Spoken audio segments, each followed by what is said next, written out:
You good to go? Let's go. Hi, Tiana. How are you? I'm good, thanks. How are you? Very well, thanks.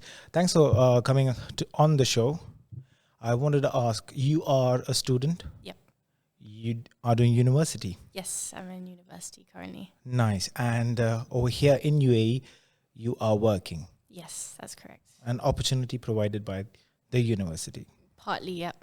Okay. So what is the subject? What subject are you learning? Currently reading a degree in sports science, coaching and PE. And how do you get about choosing this one?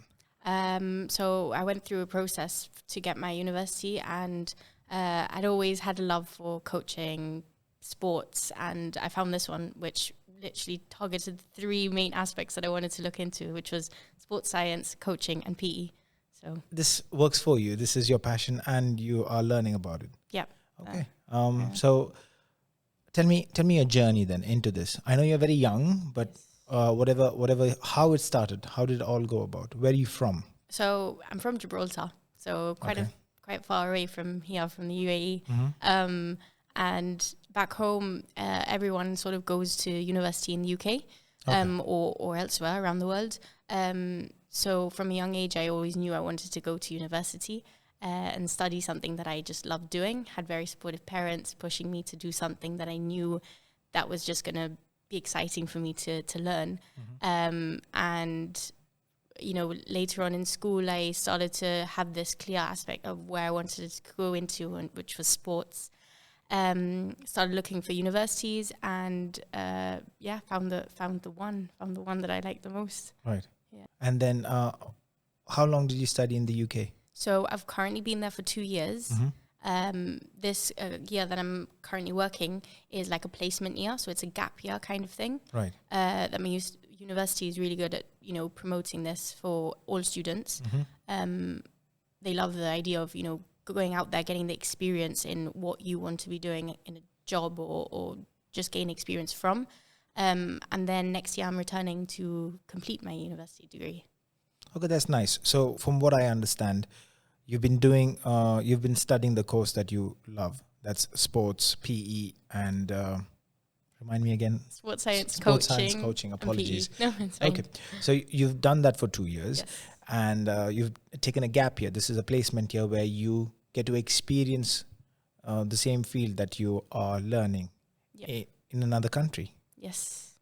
Is it necessary to do it in another country, or you could have done it even in the UK? Yeah, I could have stayed in the UK. I mean, a lot of people stay in the UK just because it's easier for a lot of students to stay in a place that then normally that's known, that's usual to them. But obviously, coming from abroad anyway to study, going abroad again to, you know, do a placement year was nothing that I was worried about at all.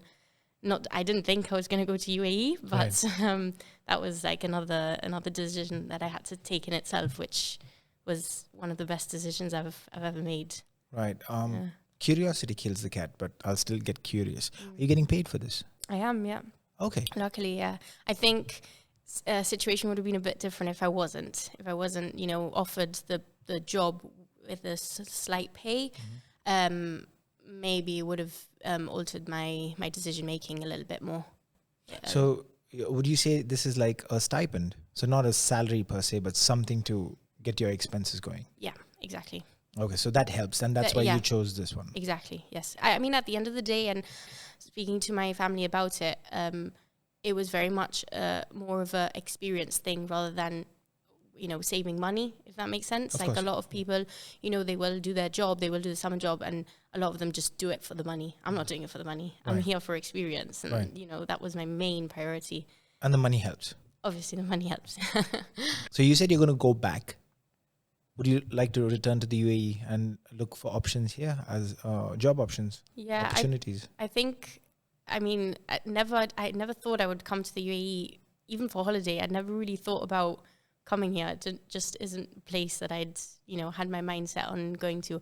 But I think since being here, it's opened my eyes to a lot of different things, different cultures, different ways of living, and different job opportunities that now I see it's not just all back home, you know? And so, yeah, regardless of whether it is the UAE, it's something that obviously I would look into for future, but definitely looking maybe elsewhere as well, around the world. So Right. many places that you can go to and discover. So I'd love to. Yeah. Have you traveled before? I have, but just mainly around Europe. I think that, Okay. yeah, mainly around, I've been to a lot of places, but just mainly Europe. Tell us more about Gibraltar. Yeah. How's the place, the culture, the food? It's small. Okay. It's like a close-knit community. But we are mighty in itself, you know. We've got everything and anything you need is there, you know. Even our small airport that gets us to the UK, you know, it's there, and it's yeah, it's great living in Gibraltar. We've got a border right next to Spain, so that in itself is great because you've got a lot of movement in, for now, movement in and out of Spain, which is great. Food and culture, I mean, it's a mixture because we're a British colony. But yeah, obviously we get a lot of influence from and cultural bits from Spain itself. So food is very, I would say, more like you have your typical tapas, your Right. Spanish tapas. That's Right. very, but then, you know, you'll have also your Sunday roast, which is a typical English thing. So yeah, it's just it's a very mixed cultural place. But yeah, it's lovely. I love it. That's nice. So when you moved to the UK, how easy was it for you to adjust there? It was pretty easy. I think I've always been very independent. That's something, again, that my family really pushed for, and my parents, you know, really told me, you know, go out there, do the things that are going to make you, you know, explore and become independent. So it was never a big, it wasn't something that I was scared about doing or like held me back. And I think I actually settled into uni life a lot better than I thought I was going to be. Right. Even though at the time it was during COVID, so it was a bit more challenging. But I think in the same way, it kind of, the fact that it was COVID time and we had to stay in, it actually helped me because I made closer relationships with, you know, my flatmates, which again helped me to settle into that uni life. So yeah, it wasn't hard at all, really. That's nice. And the move to UAE, how did you settle in here? That was a bit more challenging. Okay. That was this probably has been, I just feel like for the UK one, for going to university wasn't such a big deal because everyone was doing it, you know? All my friends were moving to different parts of the UK to study. Whereas UAE, I was just on my own. It was my first proper like long flight away from home. So yeah, that was a lot more challenging. I kind of got here and I was like, what am I doing? Okay. Just left alone. I was like, oh my God, I'm actually here. So yeah, but again, like the fact that I am independent, and it was more of a, okay, I'm here, like I've got this far, like let's see how far I can go, you know? So yeah. So how was it from a student life to transition into a work life? I mean, And sorry, this is a Yeah. two-part question. Okay. And was that the reason why getting into UAE was a little bit more challenging than any other? I mean, I have had summer jobs and I've had other kind of work here and there. In terms of being a receptionist once, I've done actually like sports programs over the summer. So I've had that little aspect of being in a job, but obviously this was way different because this is an actual job, you know?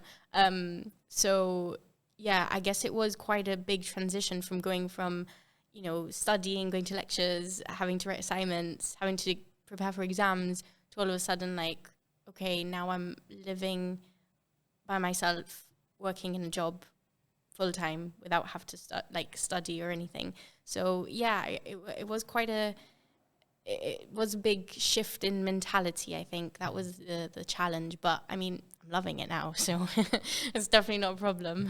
I'm glad. Yeah. So this is what I wanted to ask you. What is it to be someone who is about to graduate and look for a job? Yeah, I think this is one thing that I've learned a lot on being now on my placement. It's a big world. And I think that a lot of students, and I mean, there's, you know, people will have different opinions on this, but a lot of students do have that little bit of a scared feeling when like university is like your last bit of education, and it's like, okay, now you go off and do whatever you have to do and get on with it and work. And I think in today's world, as everything's changing, moving very quickly, there's a lot of new technology coming out. So maybe jobs aren't as needed as they were before. Then there's a lot more education out there. So maybe people might find that a degree isn't just everything, you know, and you need to go for a master's and go for, you know, a doctorate or whatever in their field of study. And I think that it is a scary feeling. And I think the most important thing that sort of helps you to get that job or get that, you know, internship or whatever you're looking for is the support around you. I think that me getting this placement through my university, obviously I had a lot to do with it, and I had to submit my CV and apply to the school itself, but I had a lot of support through my university, you know, so it was kind of an easy way into that world of work, where I feel like sometimes maybe you get to the end of your university degree and you're just left alone. So it is a scary thing, and it is quite daunting to actually plan ahead and think, okay, what am I going to do after university? So, yeah. Well, you're in a blessed position where you got the support, but any message that you'd like to give out for the ones who did not get it yet? Yeah, I think it's just about making the connection, speak to people who have had the same experience or similar experience to you. I think just staying and trying to research things isn't enough anymore. You know, you need to get experience and knowledge from the people around you. And obviously, again, it's easier said than done. Maybe you don't have that support system, but there is people that can help you, you know? And I think that that's been a big thing of mine, that I've always been someone who feels like I can do it myself, you know? Again, it's come with that independence of, oh no, it's fine, I do it myself. But I think coming out to the UAE, I've realized that it's not just about, okay, I can do it myself. I have booked a flight and I have come out here, but I've had a lot of help on the way. And I think for people who are wanting to do something like this, or, you know, go into the field of work, it's about, you know, realizing that, okay, you've got the support around you, so make use of it. Definitely. Being independent is nice, but do you think asking for help makes one look weak? No, I don't think so. It depends the way you're looking for the help. If you're asking someone to do every single bit for you, then yes. But if you're asking for genuine questions because you're, you know, interested and need the slight bit of support, then it doesn't make you look weak at all.